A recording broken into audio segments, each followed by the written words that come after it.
Welcome back, fight fans. Welcome the fuck back. Let's just dig right into it. We have to re-rank the welterweight division at 147 pounds. So let's just break it down. The number one fighter at 147 pounds. I have to rank the fighter with the best skill set, the best record, and the best resume at 147 pounds, and who has the most potential to continue to keep winning, to unify the best skills, who's the all-around best fighter at 147 pounds, and that fighter has to be Terence Bud Crawford. Terence Bud Crawford would be absolutely number one on our list. Even Errol Spence Jr. avoided Terence Crawford. He's not interested in fighting Terence Crawford right away. He's admittedly stated that he loves to take the easy route to avoid Terence Crawford. So we have to put Terence Crawford at number one on our list. He's the most avoided, welterweight at this time.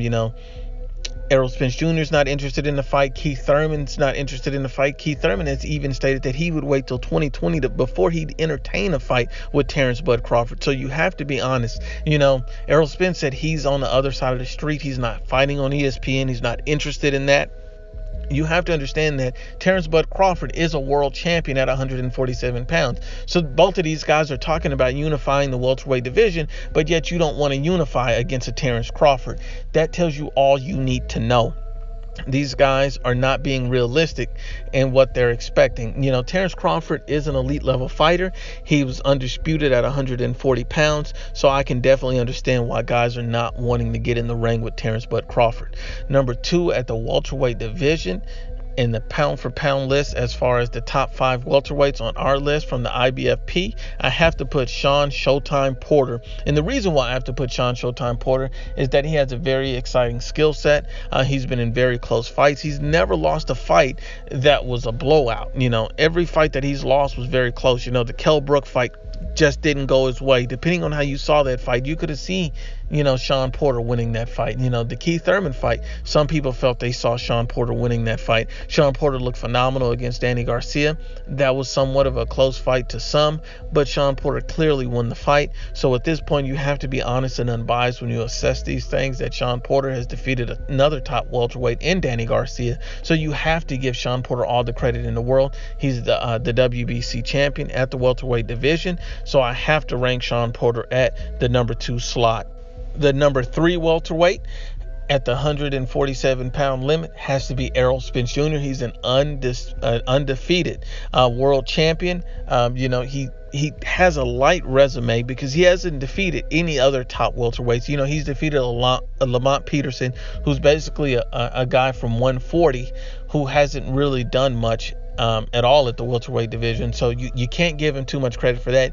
He defeated Kell Brook, who was coming off a knockout loss and an eye surgery. So you can't really give him too much credit for that either. So you have to give him credit for, acquiring the title and being an undefeated world champion, and also the fact that he's probably the biggest and strongest welterweight in the division. So that's why he has to be ranked at number 3. Errol Spence Jr. is a very good and talented fighter, and he's the number 3 welterweight on the IBFP's list. Number 4 on our list. Now, number 4 is a very tricky spot depending on how you see it, but I have to list at number 4 Manny Pacquiao. And the reason why I have to list number 4 at Manny Pacquiao on the list is the number 4 top welterweight is because I believe Manny Pacquiao is making a resurgence.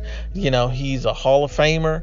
He's a guy who just defeated Adrian Broner. And I'm not going to overrate the win against Adrian Broner. It was just a good, solid tune-up for Manny Pacquiao. But I believe that Manny Pacquiao has a lot more left in the tank, even at 40 years old. I believe Manny Pacquiao can still beat some of the top welterweights today. And I think that he would easily beat a Keith Thurman at this point, so you have to give him his credit. I think that you would have to edge Manny over Keith at this point. What a difference a day makes when you look at a situation like Manny Pacquiao versus Keith Thurman. Determining who has what left in the tank, how good someone is, I have to rank Manny at number 4 based on his most recent performance and based on what he looks like going forward. Number 5 has to be Keith Thurman. He's an undefeated world champion, and he's dropped all the way down in number 5 because he was almost stopped by Josecito Lopez in the 7th round. We can't give Keith Thurman too much more credit. Had Keith Thurman been in there with the Danny Garcia, Shawn Porter, Manny Pacquiao, Terence Crawford, Errol Spence, all of these guys would have stopped him in that 7th round. All of these guys are much more aggressive, much more stronger, And you know, you have to understand and be unbiased when you look at it. I understand that Keith Thurman is coming off a long layoff. I truly understand that. But, you know, there's levels to this, and you don't expect, even with that amount of time off, to be almost stopped in the 7th round is egregious from a guy like Keith Thurman, who has that level of skill set. I respect Josecito Lopez. I think he's a quality fighter, but I didn't never rank Josecito Lopez on the same level as Keith Thurman. And so for him to come in and almost stop you in the 7th round means that you're not at the level that we thought you were, and you may never reach that level again, or if you were ever there, truly. Once again, Unbiased, as always, is the IBFP, and please leave your top 5s in the comment. I would love to see what everyone has. I understand that the top 5 lists that the IBFP puts out are all subjective based on who you have in the top 5 and how you see the welterweight division being ranked and stacked. I would love to debate everyone. Please leave your comments, and please share, like, and you must absolutely subscribe.